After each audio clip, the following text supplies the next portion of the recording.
Kalau kita ngomongin pernikahan dalam Islam, pasti deh salah satu yang langsung kepikiran itu mahar atau mas kawin.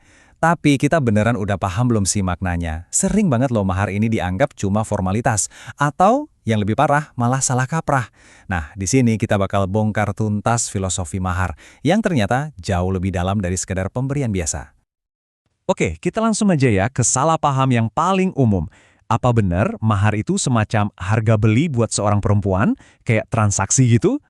Jawabannya tegas banget, sama sekali bukan. Wah, anggapan itu keliru besar. Justru sebaliknya, filosofi mahar yang sesungguhnya itu adalah sebuah konsep yang luar biasa mengangkat derajat perempuan. Yuk kita mulai bedah dari dasarnya. Pertama-tama, kita lurusin dulu definisinya.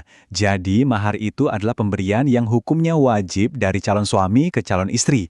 Dan ini nih kuncinya. Begitu mahar itu diserahin, statusnya langsung jadi hak milik mutlak si istri.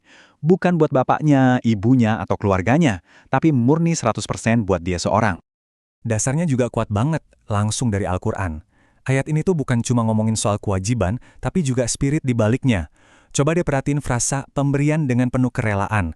Ini tuh nekanin banget kalau mahar itu hadiah yang tulus, hadiah dari hati bukan transaksi bayar-membayar. Hak mutlak istri, titik. Nah, biar kita makin paham betapa revolusionernya konsep mahar dalam Islam ini, kita perlu mundur dikit nih, lihat sejarahnya. Islam itu nggak menciptakan mahar dari nol, tapi justru merombak total praktek yang udah ada dari zaman sebelumnya. Dan perbandingannya kelihatan jelas banget di sini. Dulu, di zaman jahiliyah, mahar itu diserahinnya ke wali perempuan, ke bapaknya. Jadi kesannya kayak uang kompensasi atau harga beli. Perempuan seolah-olah jadi objek. Terus Islam datang dan membalikan semua itu. Mahar dialihkan 100% jadi hak milik istri. Ini mengubah status perempuan dari objek jadi subjek yang dihormati dalam pernikahan. Ini bukan sekedar perubahan biasa, ini benar-benar sebuah revolusi martabat. Kedalaman filosofi mahar ini juga bisa kita lihat dari istilah-istilah yang dipakai Al-Quran loh. Ternyata, Al-Quran gak cuma pakai satu kata aja buat nyebut mahar. Yap, setidaknya ada 6 istilah berbeda dalam Al-Quran untuk merujuk ke mahar. Banyaknya nama ini nunjukin betapa kaya dan berlapis maknanya. Kita coba bahas 3 di antaranya yang paling sering disebutnya. Pertama, ada syadak. Nama ini tuh nyambung banget sama kata syidik yang artinya kebenaran, ketulusan, kejujuran. Jadi, mahar itu adalah bukti nyata dari niat yang tulus dan kesungguhan seorang pria. Bukan cuma soal materi, tapi ini simbol kejujuran hati.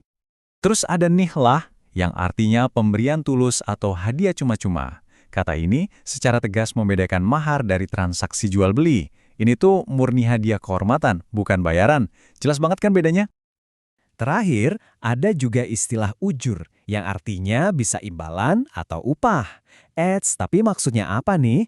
Ini tuh penekanan bahwa mahar haruslah sesuatu yang punya nilai, yang punya wujud jelas, entah itu berupa barang, uang, ataupun jasa yang bermanfaat.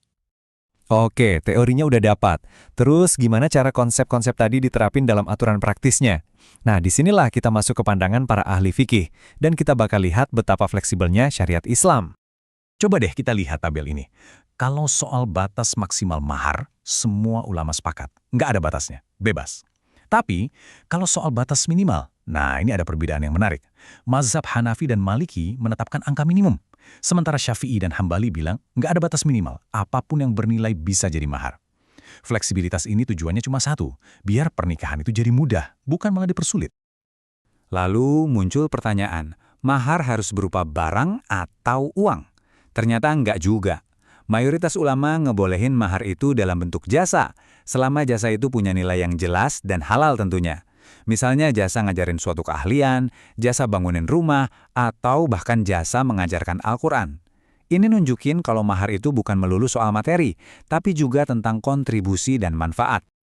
Dan praktek ini punya contoh yang keren banget dari kisah para nabi. Ingat kan kisah Nabi Musa yang bekerja menggembala ternak selama 8 tahun sebagai maharnya untuk menikahi putri Nabi Syuaib? Nah, ini jadi landasan kuat bahwa kerja keras dan keahlian itu bisa jadi bentuk mahar yang sangat terhormat. Oke, kita udah lihat definisinya, sejarahnya, istilah-istilahnya, sampai aturannya. Sekarang, kita tarik benang merahnya. Apa sih sebetulnya filosofi sejati di balik mahar? Ada 4 pilar utama yang bisa kita pegang. Pertama, penghormatan. Mahar itu simbol pemuliaan terhadap perempuan. Kedua, komitmen. Ini bukti kesiapan seorang pria untuk memikul tanggung jawab. Ketiga, ketulusan. Ingatkan kata syadak tadi, ini lambang cinta yang jujur. Dan yang keempat, kemitraan. Mahar jadi modal awal, jadi fondasi buat membangun rumah tangga yang saling menghargai, bukan hubungan yang didominasi satu pihak. Nah, semua pembahasan tadi akhirnya ngebawa kita ke satu pertanyaan penting buat zaman sekarang. Dengan filosofi yang begitu dalam dan mulia, gimana caranya kita menjaga agar mahar tetap jadi simbol kehormatan dan bukan malah jadi ajang pamer kemewahan yang justru memberatkan dan melenceng jauh dari tujuan aslinya? Ini jadi bahan renungan buat kita semua. Terima kasih sudah menyimak.